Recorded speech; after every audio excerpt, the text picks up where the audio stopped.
Welcome to this explainer. Today, we're diving into something that is somehow incredibly simple, yet completely mind-boggling at the exact same time. We're going to trace the journey of a single, solitary vote, all the way up to the sheer scale of the world's largest democratic exercise. It's a massive system designed to capture the voices of nearly 1 billion people, and we're going to break down exactly how this entire machinery operates.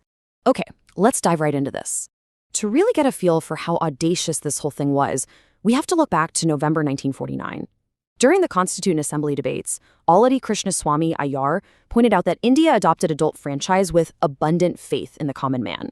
He said that never before in the history of the world has such an experiment been so boldly undertaken. And honestly, that perfectly captures the sheer boldness of India's democratic beginnings. A brand new, independent nation with unbelievable diversity and a literacy rate of just 14% at the time decided to trust its future entirely to its people. It was a massive leap of faith. So here is our roadmap for today. First, the power of franchise. Then we'll look at the anatomy of an election, followed by the democratic machinery itself. And finally, how they ensure no voter is left behind. Section 1. The power of franchise. A democracy is literally only as strong as its foundation of equality. And that foundation? It's built entirely on the concept of the franchise. Universal adult franchise is the ultimate leveler in society. And the constitution makers decided this would be baked into Indian democracy right from the very start. Today, this means every single Indian citizen aged 18 and above gets exactly one vote. By the way, that age was actually lowered from 21 back in 1988. And every single vote has the exact same weight. It doesn't matter your caste, your religion, your gender, whether you have a PhD, or what your bank account looks like. Once you're at that ballot box, everyone's voice matters equally. Now, what's really interesting about this is how completely radical India's vision was at the time. We kind of take this universal right for granted today, right? But India granted voting rights to all adults, including women, right from day one of independence.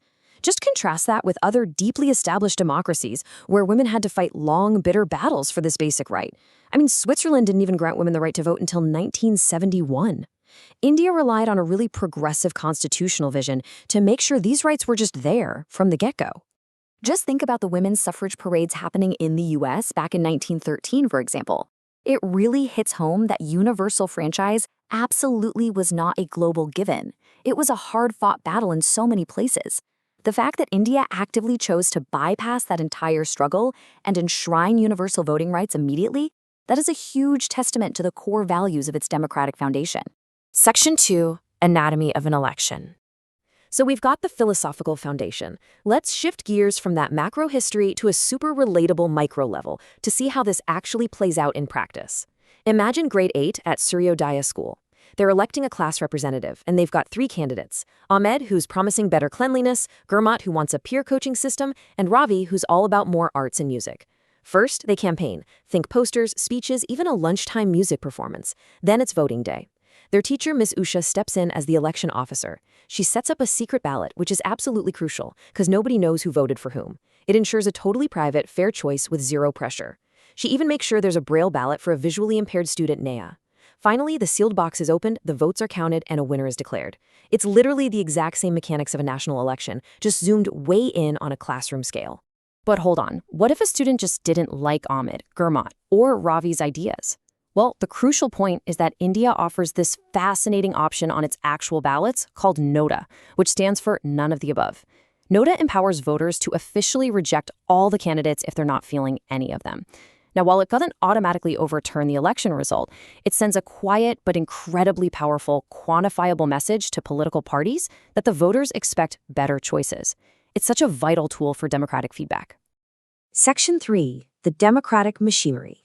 Okay, now we're going to take those classroom mechanics and scale them all the way up. Prepare yourselves because we're transitioning from a single room of 30 students to the sheer mind-bending vastness of a national election.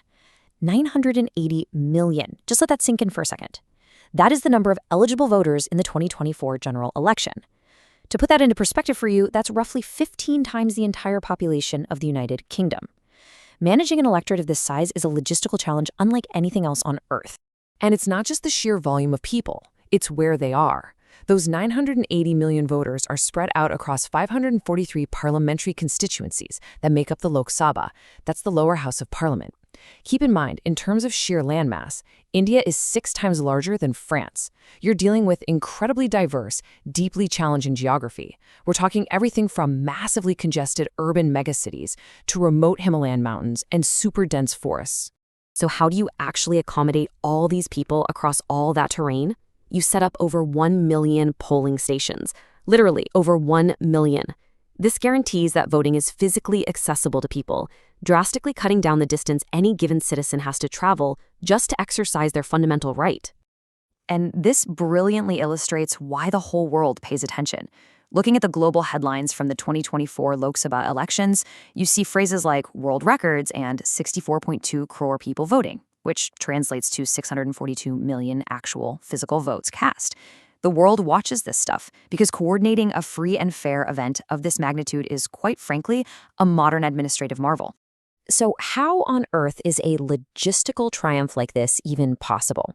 Well, it's all managed by the Election Commission of India, or the ECI. Set up back in 1950, it is a completely independent constitutional body. And they rely on a very strict, highly structured chain of command. At the national level, you have the Chief Election Commissioner and 2 commissioners. At the state level, the Chief Electoral Officer takes charge.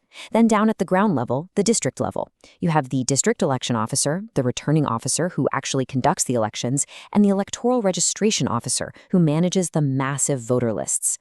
This tightly interconnected hierarchy is the engine that allows the whole machinery to function seamlessly across the entire nation.